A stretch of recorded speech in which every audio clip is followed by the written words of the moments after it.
Thanks everybody for being here. Happy to see all of you. This is the final session of our week-long International Forum on Youth. I'm Brent Riffle, and I'm in the history department. And one of the hats I wear on this campus is to help put this program together every year. And I want to thank you for being here. As I said, I want to thank our panelists for being here, for joining us all the way from Japan. These are COC students that are studying over there this semester. We always like to finish this week-long event with our student panel, because I think the most important thing we do here is connect with students, work with students, and that's something I think we all really love to do here at COC. And we also want to hear what you have to say. So we have invited some great students here to join us and give their thoughts. And our moderator, Professor Pamela Williams-Paez from the Sociology Department, is going to lead us through this. But again, I wanted to thank you. And lastly, I wanted to thank our ISP team, International Services and Programs, John Garzon, and Edson Monzon. They've helped put this whole thing together this week. Couldn't do it without them. So thank you for that. Yep, and with that, we'll turn it over to our student panel, and let's go. All right, thank you, Professor Riffle, and thanks everyone for coming to the International Forum on Youth in 2023. The department for our International Students Program has done an amazing job, and let's give them a round of applause for putting this together. All the work they did to bring us this wonderful program.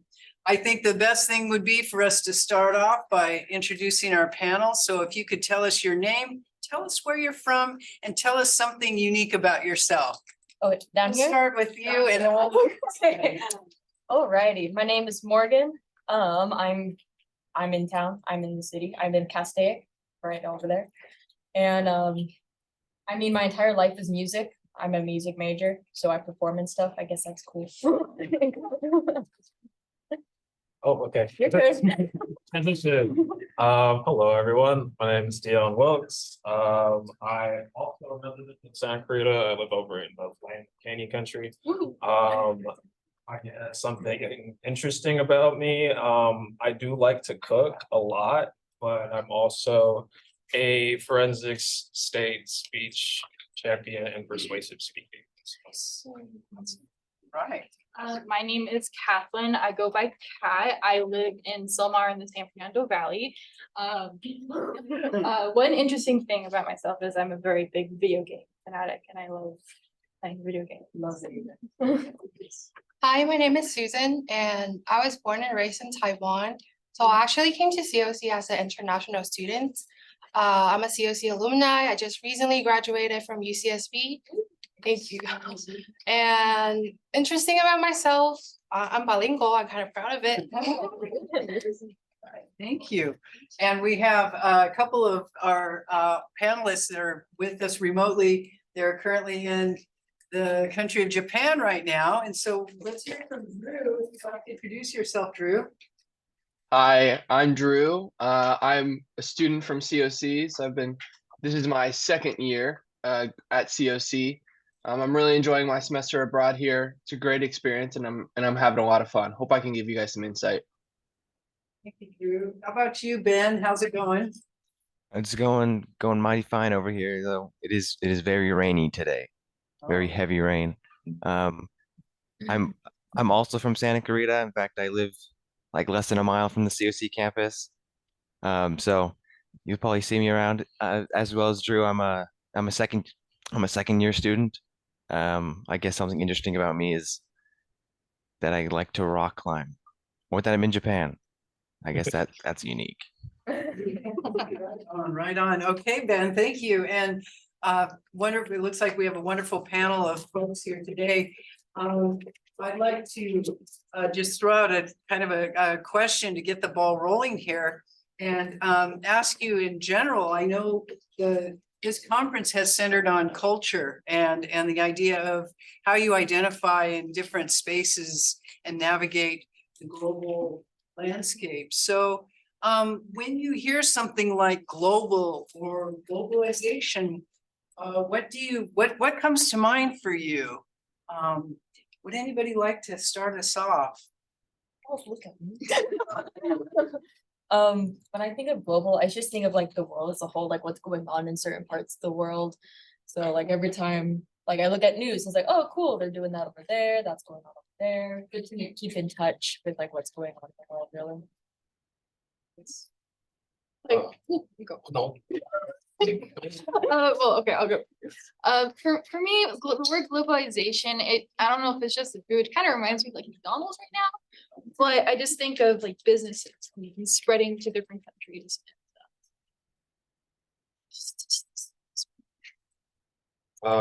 When I hear the word global or think of the word globalization, I kind of think of the world as like a big highway. Like there's a lot of traffic going back and forth. So whether it's like ideas or technology or just like food, tradition, culture, things like that. Everyone's always giving a little and taking a little, and we're trying to learn as much as we can from one another. Nice. When I think of the word globalization, I think I agree with what Morgan said.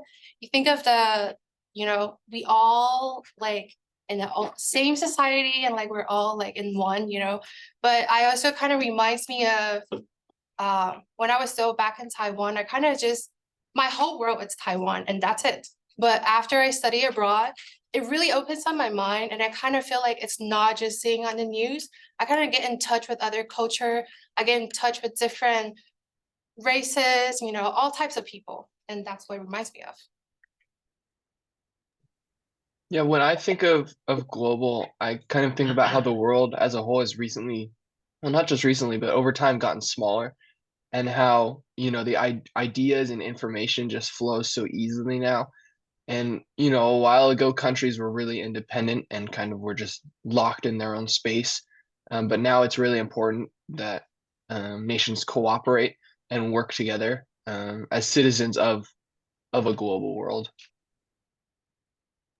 I was gonna say something close to what Drew was saying, where it's like not too long ago, even though if like you're in the same country, same state, even if there's some people that live on the other side of a mountain, it's like, oh, you could never contact them because, we don't have the technology for that. But as technology has, improved and everything like that, it's sort of with all the countries and everyone sort of becoming one and we're all like working together, sort of. There's so many aspects of exchange of goods and services, as well as, like you said, technology and the ability for, one example is their ability to talk to these brothers in Japan right now, right? Yeah. Well, we're here in Santa Clarita and you're in the future, you're ahead of us, so we wonder what it's like there, but yeah, that's really fascinating.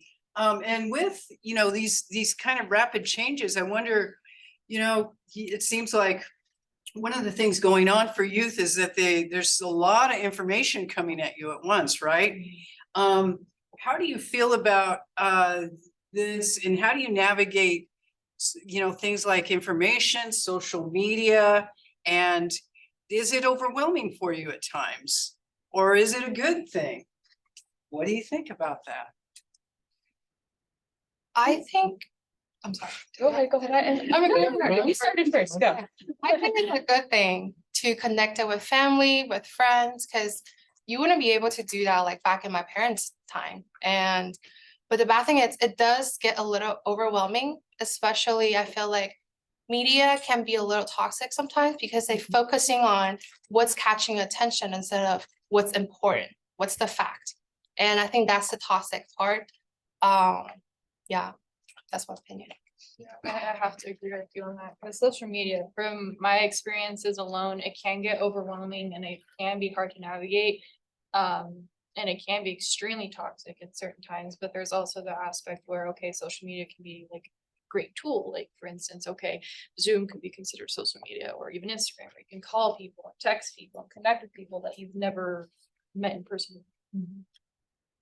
Yeah, but the information overall, a lot of times people see the first headline and they immediately take it as the truth, which in reality, you have to do your own digging, look at other articles, look at what other people are saying.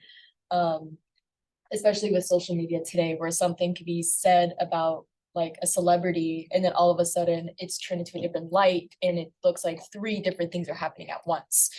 yeah, it could be overwhelming, especially with like algorithms attuned to your social media. If you see something bad and you're like, oh my God, what's going on? The more you see, it could be more and more overwhelming over time. Until suddenly you're like, let me just look at a bigger picture in the tiny details in it at all. So you have to look for your own information, find what's most accurate, if that's even possible. And try to filter out any like fake accounts, any like bad accusations that aren't really true in the first place. Yeah, actually, I agree with kind of, I'll piggyback off what you said, Mark. That importance of filtering out like the amount of information you're getting, because not all of it pertains to your life or really is factually based. So when it comes down to like the overwhelming amount of social media that our generation constantly consumes, I make a point to try to turn off my phone, and like, put it away somewhere and like go outside and, take a hike or take a walk. I have dogs, so we're always going everywhere together. But it's just crucial because things like blue light and like the sensitivity that we don't really realize, we might tend to forget, that we're always receiving is harmful to us. And also, like you were mentioning, like the clickbait or just like unsourced information can be very harmful to you because it'll change your perception versus how in our parents' generation, like they didn't really have access to that in the sense. I mean, like newspapers, they could be faulty, magazines, things like that. But like with the internet, it's just so like readily available. So it's like a double-edged sword. Like you get a lot of bad, but you also get a lot of good, whether it's like talking to people across the globe or talking to like family members that you wouldn't be able to access, things like that. So I think it's really good. Everything is just, it's important to remember like moderation. Well, And- Yeah, I try to use social media as little as possible. But I've noticed that, at least for me, when I came to Japan, I've sort of like not been keeping up at all with like any news. Like I have no idea what's going on in the US right now. Um, the only like information I'm getting from the US is like when I call my mom every once in a while and she tells me what's going on. Because back when I was living in the US, I'd go downstairs and the news would be on, and I'd always like know like, oh, okay, this is happening. But without that, there's no TV in here, so I'm not really keeping up with the news. So I'm sort of, I guess, not as aware, I get, well, of what, how do I say it? I'm not keeping up with it, I guess. Maybe just the fact that I'm in Japan right now. So it's sort of been, I guess somewhat beneficial having, I guess, like a detox from all that, but also it would be good to be aware of, the important stuff going on. Yeah, kind of continuing off that, it's a good idea to keep in mind that it can be used as a tool.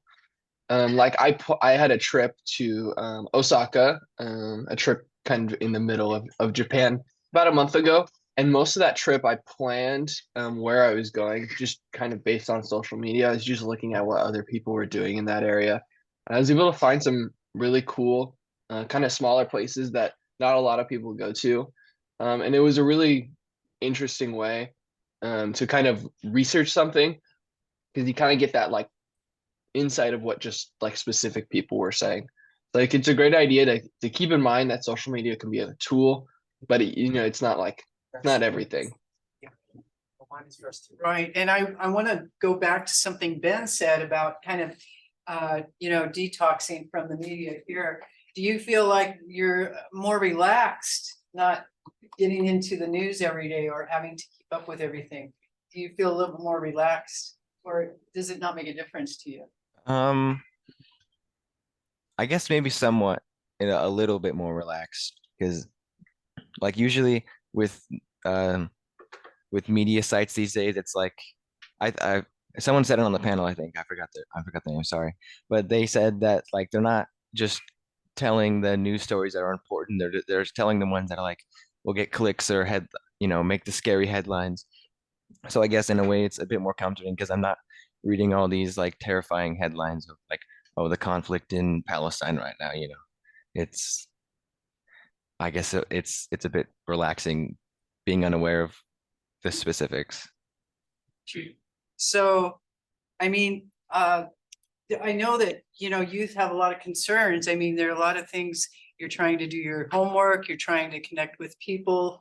It's post-pandemic, and there was a lot of isolation in there, a lot of isolation experienced by people. And in May of this year, online source Medium reported that there were 5 concerns for youth. Digital overload was the first one they mentioned, and social media. The second was mental health and well-being. The third was identity and self-expression. The fourth concern was substance abuse. And the last one was academic and career pressure. Do any of these resonate with any of you as concerns that you're experiencing or that you think youth are experiencing in the current climate? I think it's really important. I wear this like mental health awareness wristband that I got when I started college last year, so I'm in my second year. And I make a point to constantly check in with myself because it's college is really stressful, but it's not like the only, you know, weight on the plate of life. That there's family issues, there's, you know, personal, internal issues. Just there's just a vast scope as to what our generation is kind of faced with on a daily basis. So like how Ben mentioned, like taking a detox from the media overflow, it's important because you get to kind of check back in with yourself and remember like what makes you happy, what brings you joy, what makes you sad. And so I think mental health kind of gets a bad rep. I don't know why, you know, I'm not sure why it's I guess what's the word I'm looking for, but like disapproved, or people don't, People kind of see it as like. an they see it as a excuse negative or or an excuse, just like instead of like something that can be treated or worked better towards. So that's what I usually try to think about is just like, how am I feeling, you know, self-care, like what can I do to change the trepidation or hesitation I'm feeling in real time, and then make sure also not to like lash out because of it. So I always check in with like family and friends, like, hey, are you doing good? Like, how's your family? How's your dog? How are you? So like, it helps to keep that line of communication open because when you become overwhelmed, it's really easy to just kind of shut down. And Yeah. hence, you know, COVID and the lockdown. So. One of the few you mentioned was career like success or like what like your actual academic. That is like one of my top like overwhelms, especially because as I mentioned earlier, I'm a music major. So a lot of people were like, oh, you're just an art major. It's just like it's not as like successful, some say.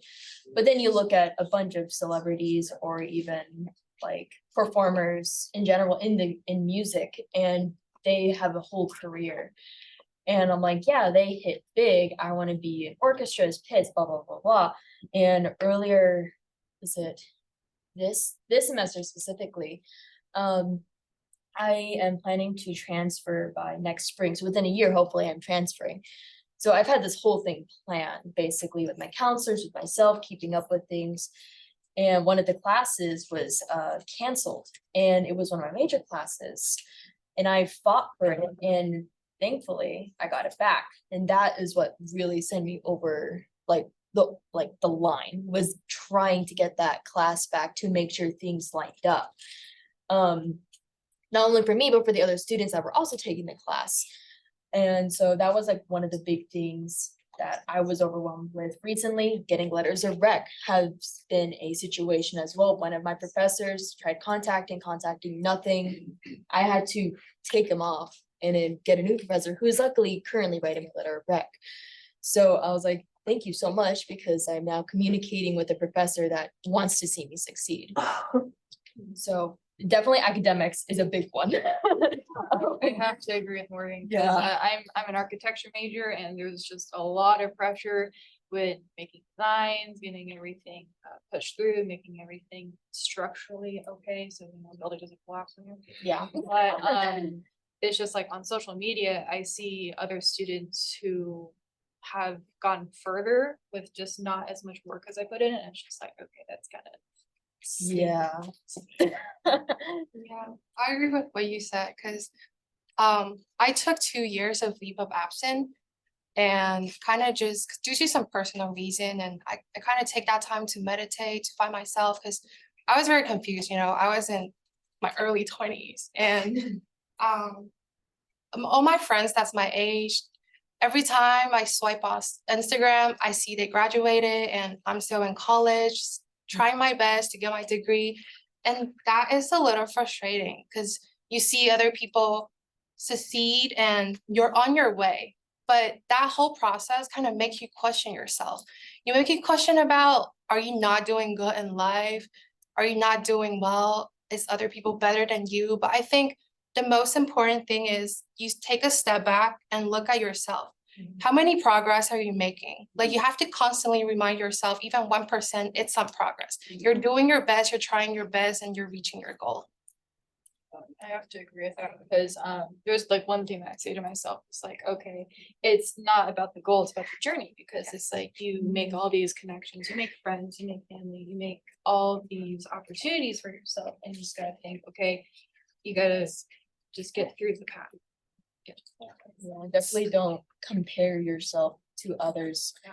Because sometimes you'll be like, oh, I did this way, but you're like, oh, I want to do it my way, not necessarily someone else's. If you take inspiration, go for it. Yeah. If you don't want to accidentally start comparing yourself and start like pushing yourself off a cliff, like you don't want to do that. Thank you, academics.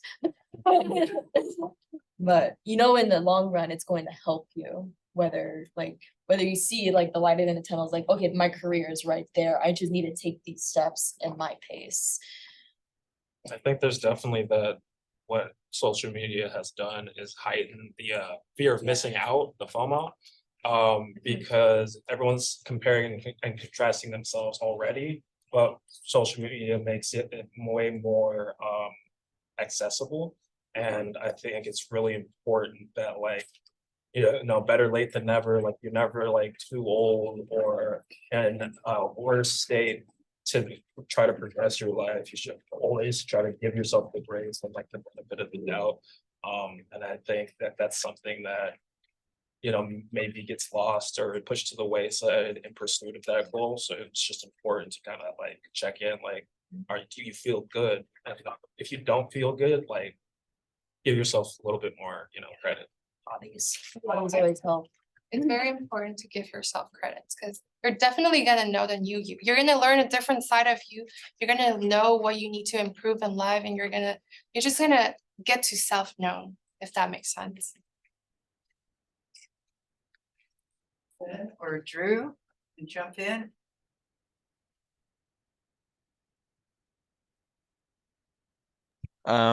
Well, mental health is sort of a big issue here in Japan. I think they have one of the highest suicide rates in the world. Um, it's definitely a problem that is not getting enough attention here, but at least our school specifically, they do have health counseling in for both Japanese and English speaking, which was certainly surprising for me at least, because you know I wasn't expecting anything about that. Um, but as far as like the social media stuff, I think I can definitely relate to what you guys are saying because I'm in Japan and posting lots of pictures about my time in Japan, just like posting the good stuff, but my friends and family on Instagram, they're not seeing like, oh, that I got a bad score on this test and now or maybe like the homesickness, they're not seeing any of that. They're just seeing like the having fun with friends or going to exotic places.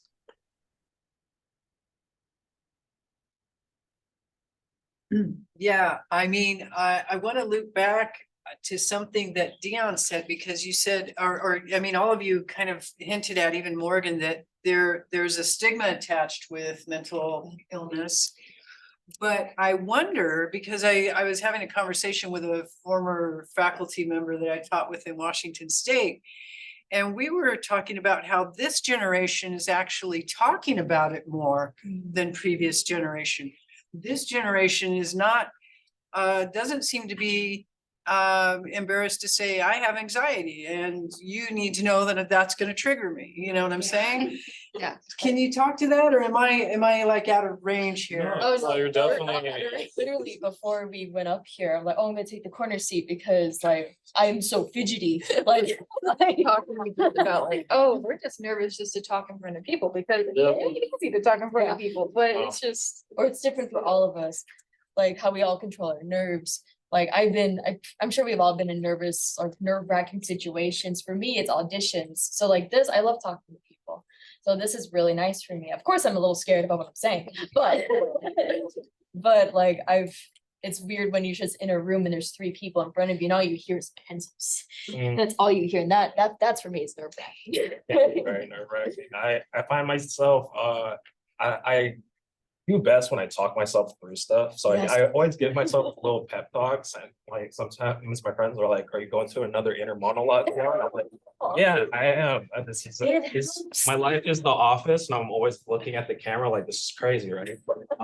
But in all honesty, like it's nice because having the conversations with like parents or friends who have felt like they couldn't necessarily have those conversations, it's nice to see that there is there's progress being made towards like being more open and having natural conversations that you don't realize actually affect everybody in the room. Yeah.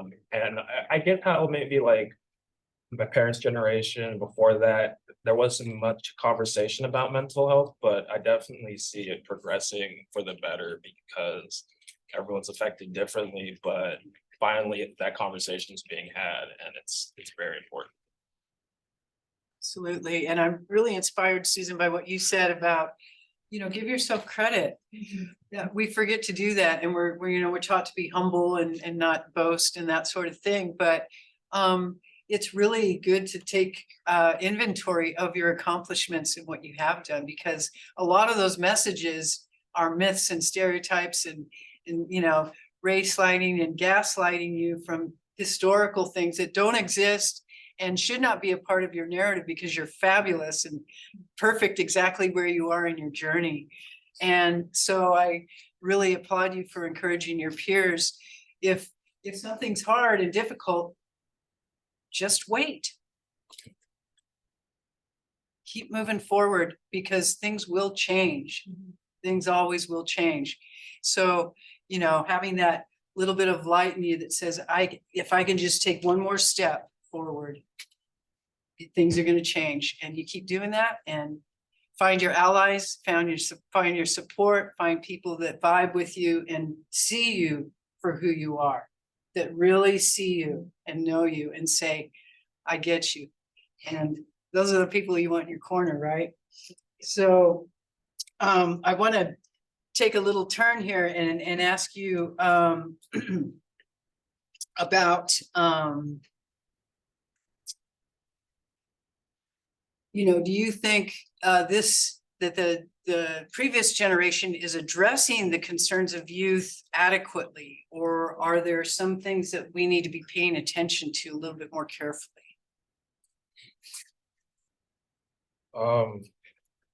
So can you repeat that one more Yeah, time? do you think that for youth, are we addressing the concerns of youth adequately? I mean, I recently visited a high school, a Castaic High School, and I asked the students, we have a little bit of time here. I was substituting. That was interesting. And I said, what do you want to talk about? And they said they wanted to talk about gun violence. Yeah. Is that a big concern? Or Yeah, I wanted to just say on that note, it's important to be informed, and it's important to be aware of like what's going on around you in the world. But as I like go through my college experience, I realized that the kind of content that we have access to, it can be like very influencing. The concept behind gun violence, it feels like it's constantly like at the forefront of the conversation, but it's like on the tip of our tongue. It's never like, are we gonna have this conversation on what is allowed? What do we need here in America? Because from what I've read, it's just we have the biggest problem with gun violence and gun control. And I'm all about being able to defend yourself and protect your family. At the same time, it's also difficult to be justifying like having like fully automatic or semi-automatic weapons that are able to carry so many rounds, versus it's like someone who's hunting with like a single shot rifle, and there's a specific reason for that versus the gear that is usually used by military conflicts or war. But when you see, that 10, 12 people have been killed in a mass shooting, and that's happening, it's not like it's happening like, randomly. It feels like it's happening like every month. Yeah. And so every week. And so it just feels like that's enough to drain anybody. The worry I guess I have for my generation that will eventually become like desensitized to the gravity of what's happening. Because when there's a natural disaster or a hurricane or a tsunami or earthquake, it seems like that unites everyone. Yes. That's natural. We can predict it, but we can't necessarily stop it. There's things in place that when it happens, we trust in those abilities and band together. But then when it comes down to, the rights to have weapons and defend yourself, it's hard because if we're not willing to have the conversation of like pros and cons and like here's the evidence for the pros, here's the evidence for the cons, then it just feels like it'll never go anywhere. And we're constantly going in that circle. By the time we make the next full circle and another mass shootings happen, life's been lost. So it feels like a lot at once. Yeah, I do like that they bring up gun violence. I mean, what's today? A few days ago was the anniversary for Saugus. I'm not a student at Saugus, but I was neighboring to Valencia. And it was hard, like after that. And I'm glad that students today are still like bringing like, hey, we should bring some change to this. And of course, that's one of the many, many things that need to be talked about, like mental health, we mentioned, gun violence, use of social media, what we see, what we can filter. I think those are probably the biggest ones. You guys can add any. But yeah, I know a lot of times a lot of people are talking about like jobs and wages and economy, money. That's a whole other box that I'm not gonna open because I am no economist, like that person, the money person that has all the math. But yeah, there's like so much more you can dig deep into, and it affects you, and whether you realize it or not, it can be anywhere. It affects us personally, whether we know it or not. And I'm glad that this generation is kind of like, hey, let's dive into it. What can we do? What can we do with this? What do we not do? What do we notice? And all that fun, well, not fun stuff, but like all those things to do. Yeah, they're not easy conversations. Oh yeah, they at are all. not easy It's- conversations. If it's tough, I have a saying in my head, if it's easy, something's a little weird. If it's hard, that's usually the right way. So if the conversation is difficult, it's because there's two sides to the same story, to the same coin. But I'm glad that people are talking about it more because that's the only way. Otherwise, it just falls into the recesses of history and then history repeats itself. Yep. So try to prevent that. Yeah, there was a study at Harvard University this year at the Kennedy School Institute of Politics, and in their research, they found that 48% of young adults between the ages of 18 and 29 did not feel safe.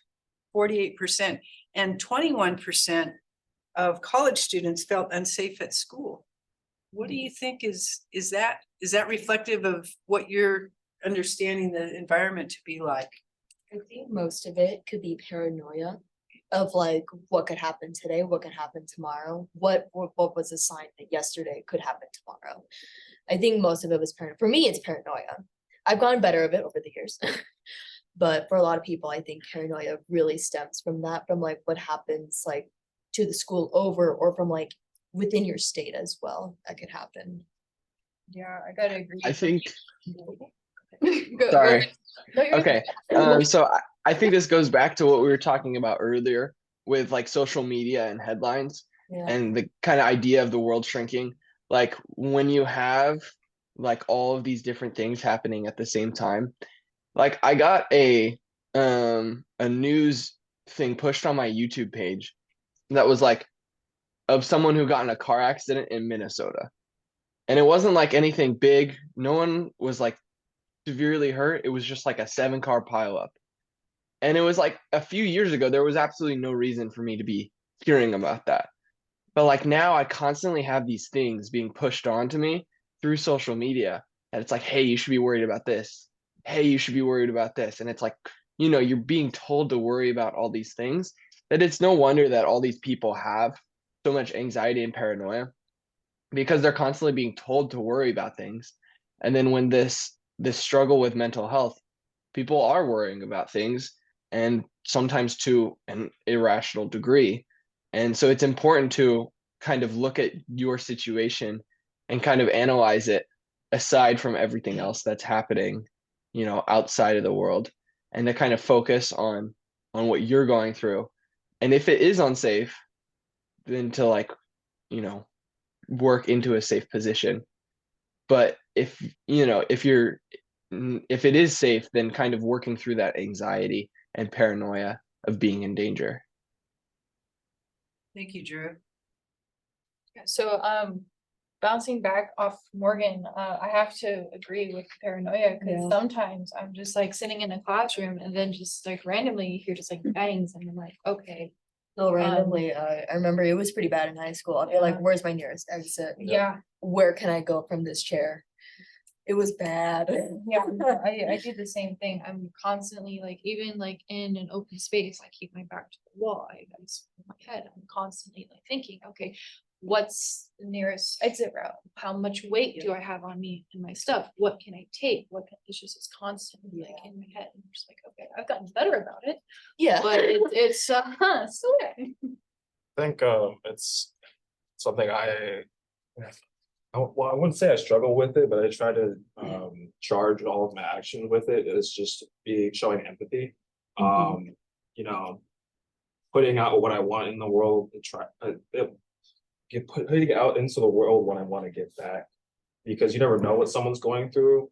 And so a lot of what I can assume, like violence or the trepidation, is just those conversations, I guess going back to mental health, but just being able to speak to someone you wouldn't necessarily speak to and feel comfortable and let them feel comfortable, you know, creating a safe space regardless of like race or gender, just like pure diversity. Because maybe when I was younger, it didn't always feel like you know, people of color, minorities, men or women, had access to the tools or the landscape to actually feel like a part of their community. Like it felt like communities were much more smaller and very like, you know, closed off. Kind of like I think it was either Drew or Brad mentioned how the world's gotten smaller. But back then it wasn't like we didn't have access to each other, but now having that access, it, you know, it comes with pros and cons. And I think one of the major pros is just being able to get a different perspective. I mean, that's why I'm here at college, is to interact with other people. So knowing that if I feel like anxious, or I have, you know, if I'm depressed, or if I'm feeling like trepidation or nervousness from like, you know, just being like an African American man in America, someone else who might have much more like darker or harder thoughts, when we have that conversation, it gives them the light at the end of the tunnel. And then as a result, you get that weight off your chest. And so I think a lot of the struggle that's faced with that worry is just because like these conversations are like fresh. Like this is very like recent. So it was happening like in waves, you know, 10-20 years ago. So now our generation's kind of faced with, all right, how do you feel about this? Like, and I feel like if you took a poll, most people would be very uncomfortable with like security reasons or just like accessibility. And so there are hard conversations to have, but it's really important because you never know what someone's going through, and like your actions could actually create a reaction in another person. So it's important to think about how you're treating others, I suppose. And then sometimes the best way to see like stats is if you do anonymously, because then most people are more trusting. Honest. Yeah, more honest to be like, okay, it says anonymous, I'm going in anonymous, or you just drop the paper in the little box and walk away, no one knows. So that's also like a good thing to keep in mind. Like when looking at these statistics, was it an anonymous statistic or was it like, oh, we kind of know each other? Does it have bias? too? Yeah. Yeah. Checking in with our folks across the pond, see if they want to chime in on this. Well, the conversation sort of shifted now, but earlier we were talking about like gun violence and school shootings and stuff related to that. Um, since in Japan, no one has access to a gun, it's been very reassuring for at least me to be on a school campus and know that there's like pretty much absolutely zero threat of anything like that happening. It's been very, I've been able to relax and not have to worry about, where's my closest exit or how many pounds I'm carrying at the current moment, because, I know that it's not possible for anything like that to happen. So it's been, I guess, very not stressful. So you notice a difference, Ben, in that climate, that you feel safer in Japan than you do in the United States? Yeah, definitely. And even like when I go with my friends to the city and we go to like the big nighttime area, you're going down these like dark alleyways. Like I would never do that in the US, get stabbed or Yeah. shot or something like that. But in Japan, it's like, oh, down this little alleyway, we'll take a photo and oh, look, there's a little cat. Pet the little cat, give him a little treat. And there's, I'm not at any risk of being robbed or anything like that.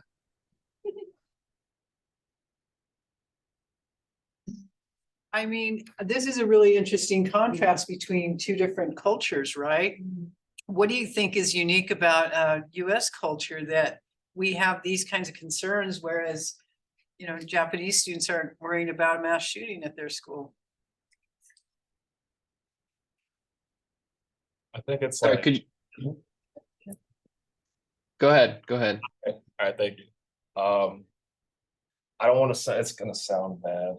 I think America has a real hard time just as a country with like America. The American way of being like strong, like powerful, no weakness. And I feel like it's hard to maybe admit that some of the ways our laws are set up haven't gone about it the best way. Yeah. So that's the hard part because you could like vote and want like guns to be, banned or like it's like fully automatic rifles, things like that. But you have to like vote it in. It's not like a consensus. So I think of like the difference between US and Japan is like everyone in Japan, it just seems like okay, we don't need guns. Like we don't want our kids being shot at school. No one needs a gun unless they're a police officer or something like that. Here in the States, maybe it's just more of a mindset of like, don't take that from me. These are my rights, like my freedoms. Don't take that from me. And it's really hard to find a balance. And so I think that is something that America struggles with as a country versus Japan. I mean, in Japan, like a large part of the culture is respect towards authority. Like an issue they have in their government is that a lot of problems just don't get solved because people aren't willing to kind of question the status quo. Because Japanese children are raised with like you respect authority no matter what, like there's no questioning authority. And that's kind of like counterintuitive to the US. Like in the US, we're always told, politicians are corrupt. It's like you don't listen to the government. And then it's like we don't really like authority. Like that's such a big part of the American culture is like defying authority. I thought it was really interesting how in one of my classes, the teacher kind of made a statement about like some students' attendance, saying like, "Hey, you've been late this many times. You're not getting credit for this." And the students fought back on it, and she was just very surprised to have students kind of going back against her. And it's like such a cultural difference and that's like such a huge part of American culture. And I think why like a government control or some sort of mandate like that would work so much better in Japan is just because like the people are willing to just follow the government and they're way more trusting of the government. So it's not just like a simple legislation thing or anything like that. It's like a fundamental cultural difference. And I think that's what makes it like such an interesting dilemma is like how do you get to that like a fundamental level of like that's ingrained into each person. So that's what makes the whole dilemma super tricky. So I think that's super interesting.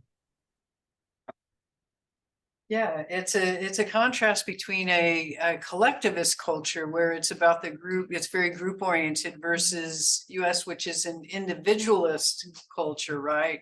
And you've heard it all of us heard it growing up. If you work hard and you have a good attitude and you do the right thing, you can do anything you want, right? It's the American dream. You can become the president if you want. And so there are two very different approaches to culture. In your experience and as a college student, do you feel like you have a voice in your own cultural identity in this big picture? And what does that look like?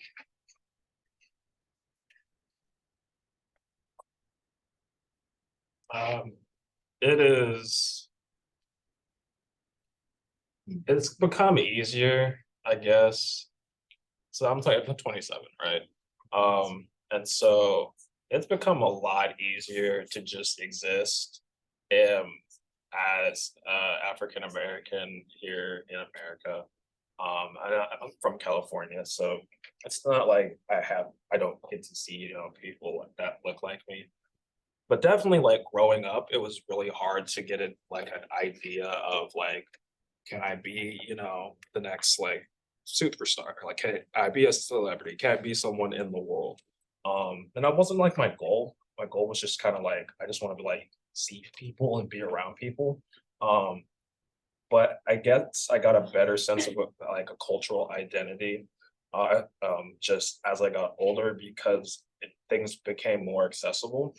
I don't think it was necessarily age. It might have been kind of the pro to social media because I was able to see like different interpretations of different identities of just like how to behave, different mannerisms that I maybe wouldn't have gotten access to if I kind of just stayed in my bubble that was maybe already created for me in a sense. And so I think it's just become like nicer because especially coming to college and being a college student and working for X amount of years in the restaurant industry, I've met so many different types of people from all walks of life, especially here as well. So like, it's been like almost like a rebirth for me, just because I'm not like closed off and like being told like, oh yeah, like you can't wear these colors because they're associated with a gang, or like you can't go outside over here in this city because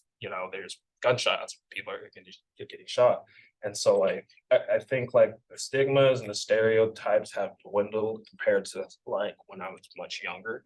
And that's been a beautiful concept. And also like the addressing of like these stereotypes or like the discrimination or prejudice faced, like I have Mr. Riffle as my history professor, and he's made it really nice to like. I remember talking to him at the very beginning of the class this semester, and we were going over like lynchings and like the end of Civil War and Ku Klux Klan.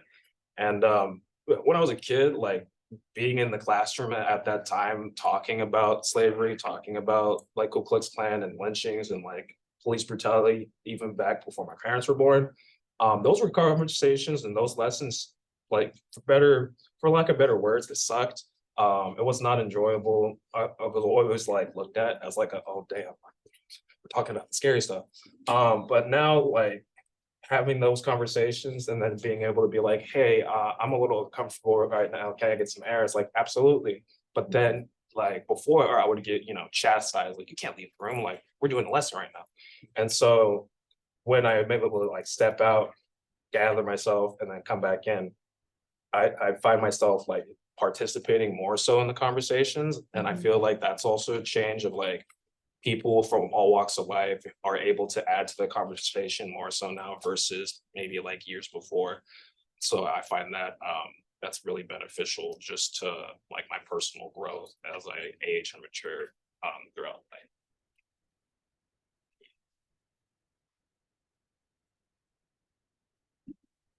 Anybody else want to talk about how they navigate the culture that we live in, and how do you feel like you're being represented, your voice is being heard?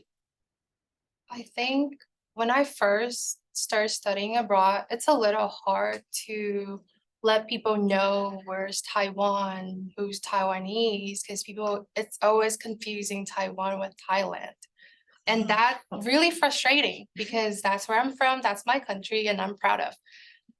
But now since the technology has getting advanced and thanks to China, people all world knows about Taiwan. So people getting know like where's Taiwan from and what's the consequences, what's the situation between Taiwan and China, even though it's not a good news, but I'm so glad that now when I tell people I'm from Taiwan, Taiwanese, and be like, oh, and then we sparked conversation, that kind of changed like what's going on in my life. And can I also add a little and like opinion to the last question? It's like we talk about like how different Japanese culture and United States culture is like, and at least back home in Taiwan and Japan, we're raised to being in a group. You're supposed to fit in a group. You're not supposed to stand out. It's not allowed. And that also leads to, yes, they respect the authority, but they also suppress their feeling. We're taught to suppress our feeling. And that's one of the reasons why Japan has such a high suicide rate. I think that's the part that people don't see. And maybe as a Taiwanese and as a Japanese, like they view America as a free country. That's why we were taught there's an American dream. And that's why we foreigner came to America and wanted to achieve something. So I'm not saying that it is okay for this gun violence continuing in this country. There are so many issues going on, just as in Taiwan and all country. The government's a little twisted. But I think the most important thing is we should focus on what's going on and what's the important issue, the controversial things in every single country. But we also need to take a step back and look at each individual issues in a different perspective, because we tend to just focusing on what we're experiencing and what we're thinking or we're seeing, but maybe other people view these things in a different way, but I'm not saying that gun violence is cool. That's not what I'm saying. Oh, thank you for that, Susan. No, I think you're spot on. Ben or Drew, don't want to leave you out of the conversation.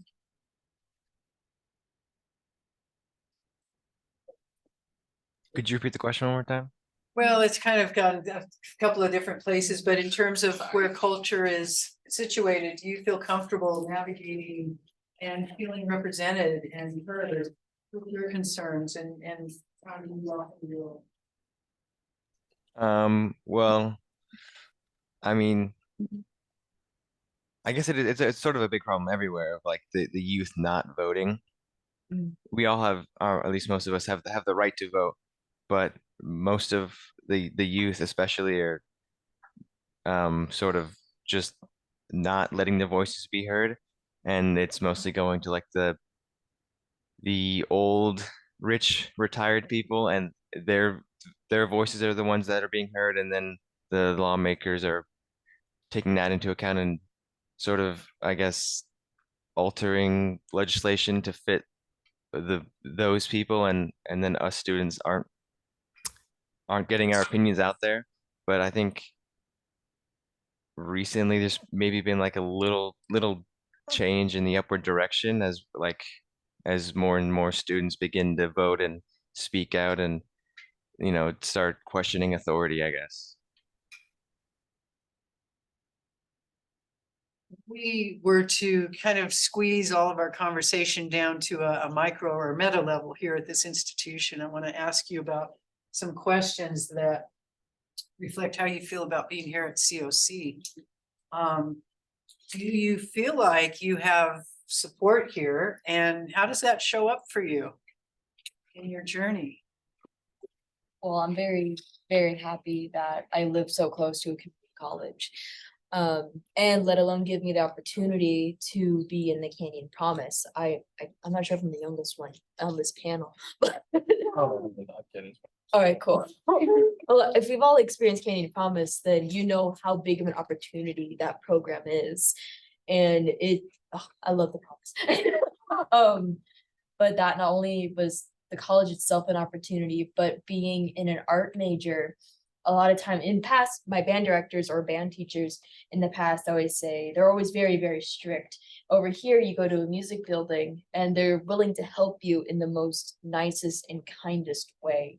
And they're just like, oh yeah, cool, just play a C scale. And you're like, okay, cool. You do a little scale and it's like, okay, now do your minor scale. So okay, I'll do that too. And then you just go bit by bit by bit, and all of them are just lifting yourself up. In the music department, I mean, in any department, I believe there's always a good lot of professors that are trying to help you and see you in your best and give you as many opportunities as possible, as many resources as possible. So I am very happy to be at COC, and I'm very happy that they give me so many opportunities. So that's a lot, but Thank you. I have to agree, because with everything with Canyon Commons and like support from teachers like Dr. Riffle and other even some other staff like security. I'm friends with some security staff, and they're very kind and they're very protective.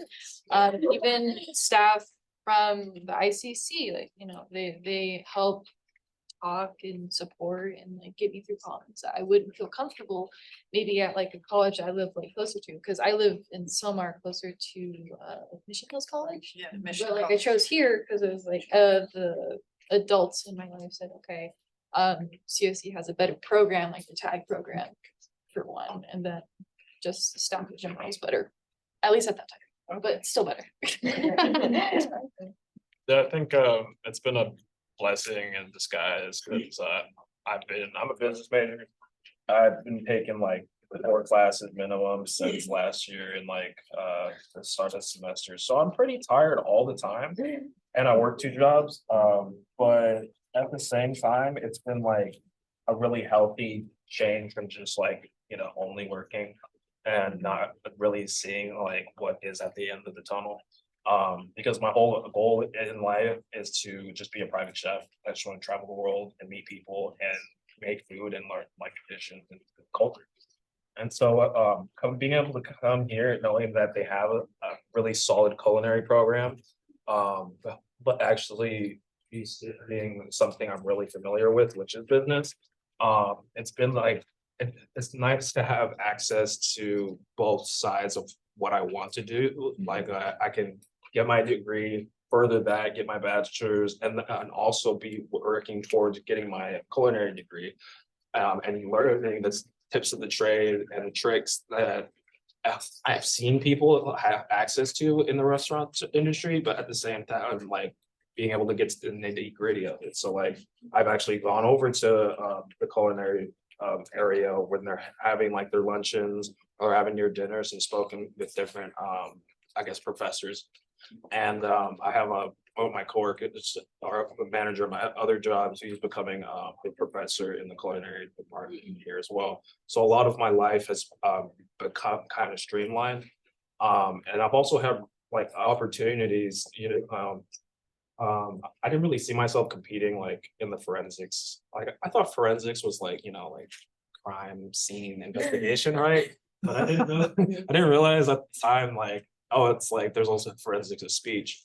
And being able to be on the speech and debate team last year and then compete at state when and then eventually go to Maryland for the national championship. Like I played down like my accomplishments quite a lot. I mean, I try to keep like boastful because that's how I was raised. But after getting to that national level and like being in a room full of people who are all college students who are all aspiring to do great with things with their life.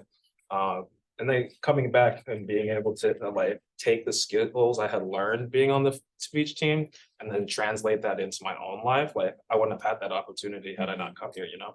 So it was really crucial. It was like and I had to go through a lot, man. I had to get money for the plane ticket, like call out of work, check out with my professors, figure out what assignments I'm gonna miss. Like it was a lot of multitasking, but that's like a part of life. And that was the nice, you know, it worked out, like it paid off. And life isn't always like that, but I was glad that the work I put into what I was doing and the passion I had actually, you know, became fruitful. And I wouldn't have had that opportunity had I not been going to COC again. And then Canaan's Promise has been like the counselors are on top of everything. I know counseling is a hard thing, hard subject here at COC. But the Canaan's Promise counselors, they really try to work with you and map out your existence, your plan.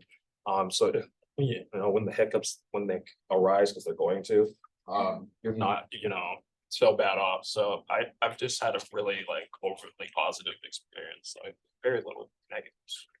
Yeah, the opportunities that COC gives us is just amazing, because about a year ago, in the architecture department, the chair actually offered me an internship that I wasn't aware that we had an internship program here. And I wasn't aware that we had job fairs and everything like that to help put you on your way, to put you on your career. And I was just like, oh, this is like a good opportunity that like I can use for myself and be on my way. It's just like that's amazing. I think in general, I agree with you guys. Like, I had a great time at COC. I think there's great resources. The ISP, it's amazing. I feel like it's like my second home. I got here. I feel like I don't get homesick. Yeah, and I feel like there's a lot of resources. Everything is good. Like, you really have to take advantage of what COC is offering. I get to see my advisor from ISB like regularly and make sure I'm on the right track. Because when I transferred to UCSB, I was there for 2.5 years. I only see my advisor twice. And that's how busy she was, because there's only 2 of them dealing with, I don't know how many students. Yeah, so I had a great time at COC. Ben? Ben, I mean, if we want to talk about opportunities and resources, it's like, look where we are, you know, it's like what community college students get the chance to study abroad. And I think that's been really great. And all throughout the process, you know, I never felt like I had to like figure anything out on my own. Like I had Maritza right there to help me through the whole process of applying and then getting here. It's like there's always been someone there to help. And then even with, you know, non-study abroad stuff, with classes, like the counselors are pretty much always available. It seems like every day I'm getting notifications that are like, hey, we have drop-in counseling available right now if you need it. It's like there's almost always like someone you're able to talk to, and the resources have been great. And yeah, I definitely feel like there's always support and resources to help. Yeah, definitely shout out Mirza and shout out ISP for getting us here. But I mean, even we're like what 6,000 miles away, and I've still been able to contact the Canaan's Promise counselors because Drew and I are both filling out transfer applications to UCs and the CSUs, and you know, even for the great distance, I've still been able to be in contact with my counselors and have them help me through the application. That's so awesome. It's so inspiring, and I'm happy to hear these reports because I have a vested interest, as does Professor Riffle and other staff people, Maritza and John and others that work here, for making sure we do you all right. So what can College of the Canyons do better? What can we improve on that we're maybe not seeing? Maybe we have some blind spots. And I think students are the canaries in the coal mine. You see everything, right? You know what's going on, and we need to pay attention to where you're at. So what can we improve on in terms of meeting the needs of students and supporting you through this process? I mentioned it earlier towards the beginning of this discussion, discussion when one of my classes was canceled due to a little enrollment. And by the way, it was canceled like 2 days before the semester started. So I did not have a lot of wiggle room and I needed that class. It was one of my major classes, like music 102 to be specific. So it was a core class basically. And I immediately emailed the music dean and the chair professor, or not chair professor, head chair of music department. I can't remember. The chair of the music department, basically. And I said, what can I do? Like, I need this class because if without this class, I'm not transferring. So, and then they said, oh yeah, it happens to a lot of other departments as well. Although it's very rare, it can happen. And so that's one of the things I wanted to say was, please, like, look at how many students need this, or contact the student directly and say, hey, are you willing to take a placement test maybe to get into the next class so you don't have to take this? Or that was my plan B. Or is there a way, like, how many students do you know are going to be in this class? Like, is it going to be fully enrolled? Is it going to be at least 50% enrolled? That was like the magic number, was 50% enrollment. And so luckily, the students I was supposed to enroll, they forgot to press the enroll button. And they just said, wait, it got canceled. I was like, yeah, we forgot to press the enroll button. So I'm like, either notifications, like email notifications probably for enrollment, or just look at what's a major class that's needed for like that situation. I mean, if there's no students asking for the class, I totally understand. But if there's students, you probably want to contact them. And big ups to you for taking the initiative to contact the chair and the dean and the president and the CIA and the DEA. But you know, you made things happen, and it's not quite having a loved one in the hospital where you have to advocate, but you do need to advocate for yourself sometimes in the educational institution too, because it is an institution, right? So thank you for your courage and your thoughtfulness in doing that. I'm sorry, Dion, do you want to? I'll continue. So the question was, what can COC basically do better in a sense? Better, yes. I've been getting a lot of feedback from people, professors who wish to remain anonymous. But apparently, like I mentioned, there is a serious counselor issue here on campus. It's like people don't have access to the resources, I guess, they were initially like promised or advertised. So this is not something I immediately deal with because I'm in the Cadence Promise program, but I do plan on continuing schooling here after that program's ended. So I guess maybe it would just be more beneficial if, and I guess, you know, this goes in with hiring more people and creating more positions, but for students to, I guess, have more information thrown at them instead of it all being digital, maybe have like a person, like when the semester first starts, it's usually someone in the student center next to the bookstore, but sometimes that's not the case. And so I feel like it would be beneficial at like every turn if there was someone there that you could just ask a question instead of having to try to find the professor or find the department or find the building that in order to get like that one answer, or having to rely on an email being received through the right channel to get that answer. Because I feel like a lot of people here, if they knew where to ask the question, they go ask the question that they need. But it usually, like, after the start of the semester, it just kind of like falls into the wayside, and like you're left to fend for yourself in a sense.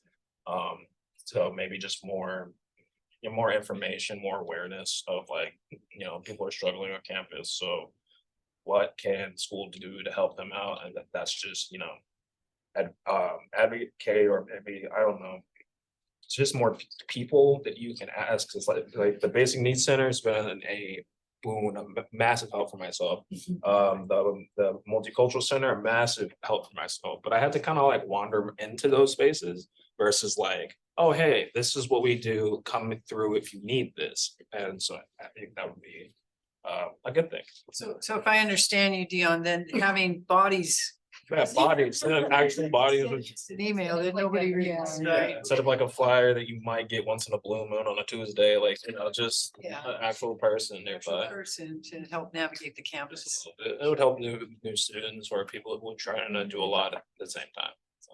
Thank you for that. I appreciate I definitely agree with what you're saying there because I didn't even know about like the food bank in the that whole section until one of my friends who was an ISP student showed me. It felt illegal just getting free food like that. Random. Um, Oh, weird. even with like ISP, like there was, I mean, Drew just sort of sent me a link that was like, oh, you want to study in Japan, you want to go abroad? Like there wasn't really much advertising or no body outside saying, oh yeah, we study abroad over here. You guys want to go? It was sort of just like we just happened to find it on our own, and so yeah, I definitely agree. Like some, I guess, more advertising or a body out there to lure you in would be more, um, help get the information more around. it. Okay, thank you, Ben.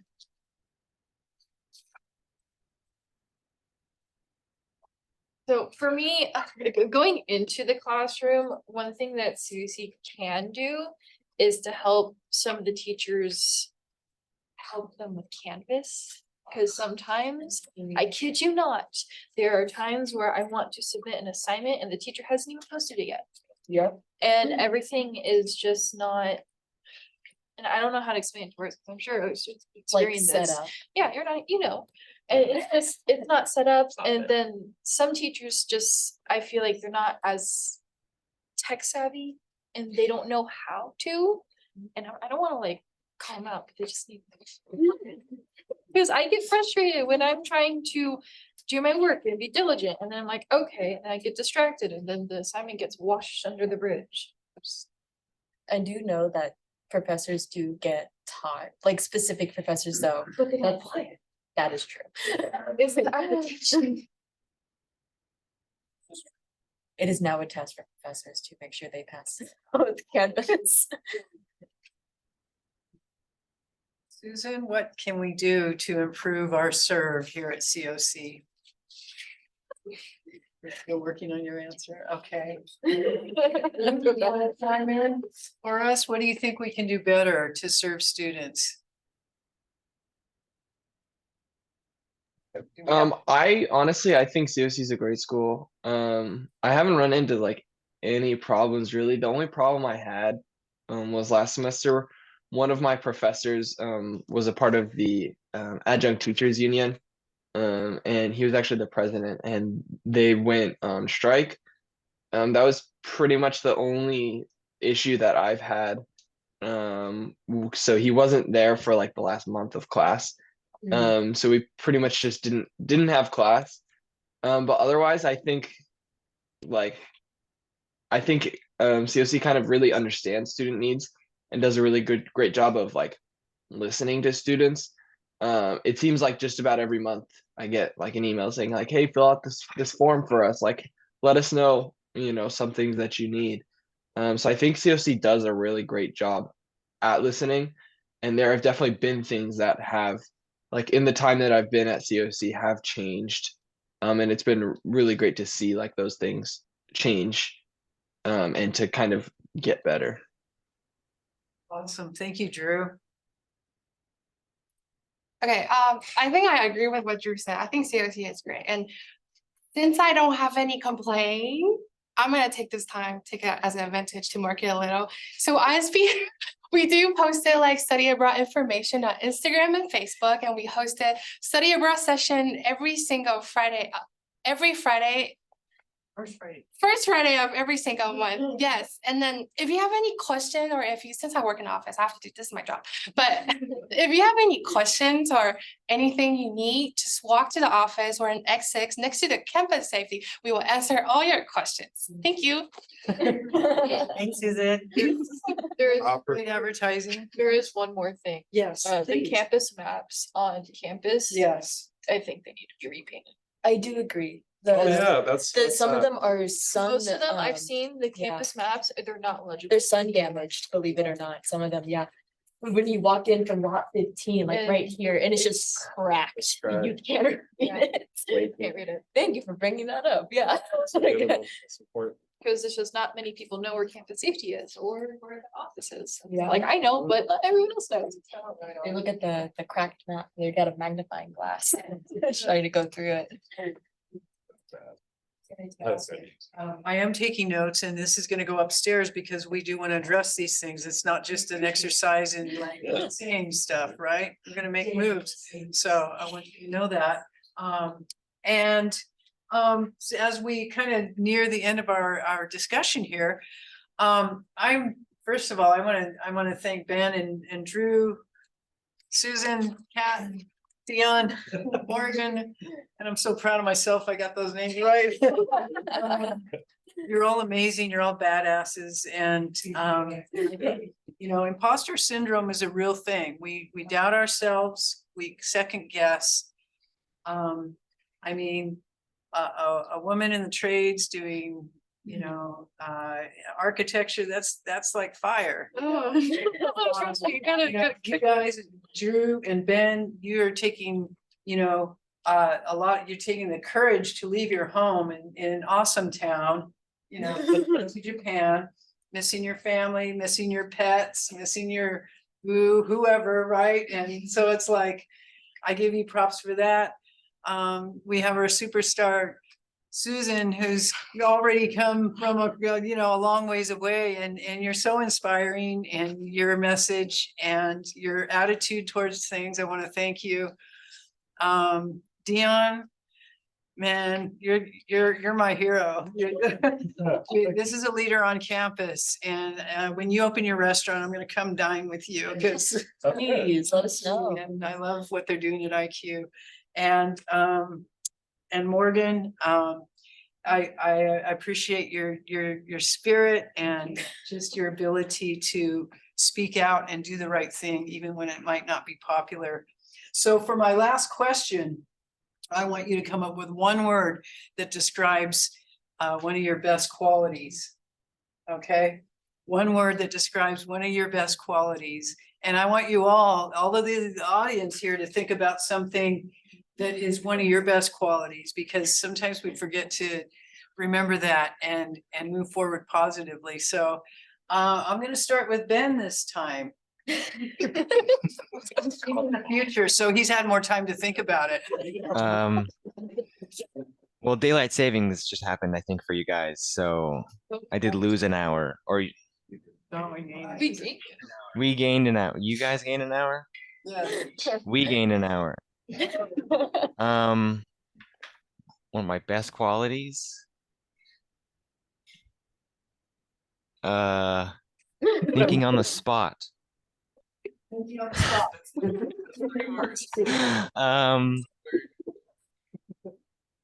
That's good to have. Aware. I'll say aware.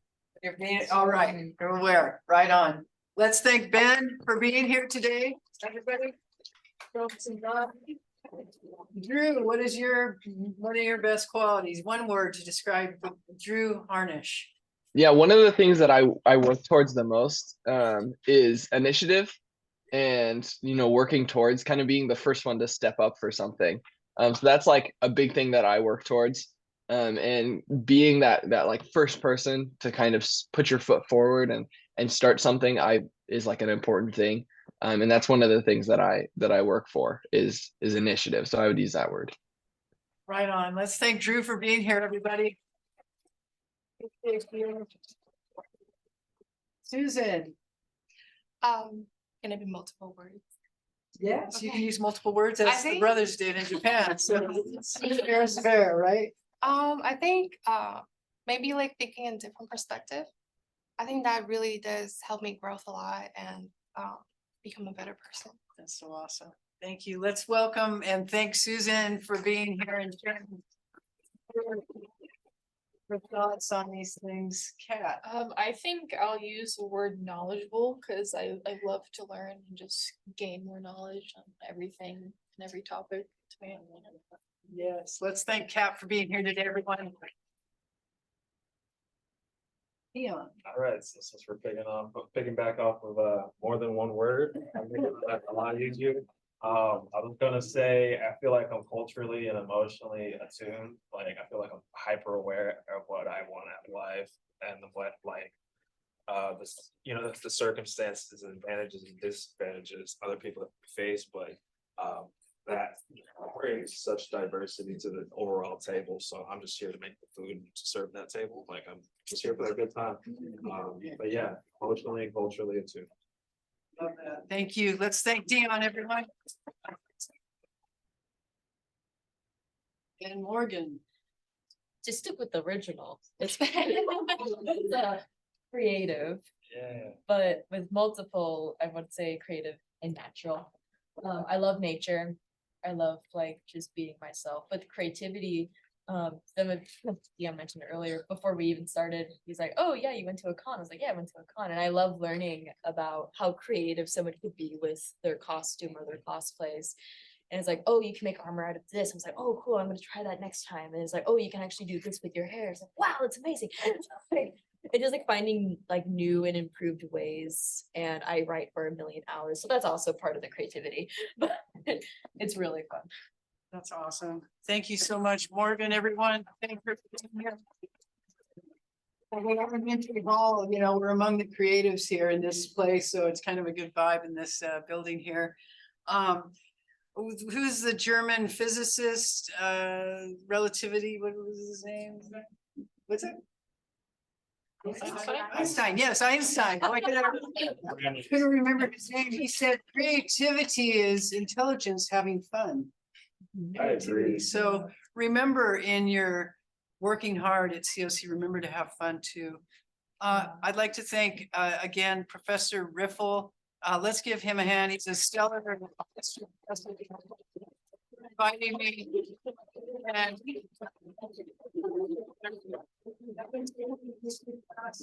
he's your man, okay? Oh, so very funny. He's really funny. It's a He's joy. the reason why I took 2 semesters of history. The joy to be And if you haven't been over to the International Students Program office, please go by. It is such a cool environment, very welcoming. They might have coffee or tea for you. I'm sure they can find it or something. But and give yourselves a hand for being here today and being fabulous. We're here for you, we're here for the students, and it's really great that the International Students Program has had this forum. And what a great panel. Thank you, Drew and Ben, and I'm out. Mic drop.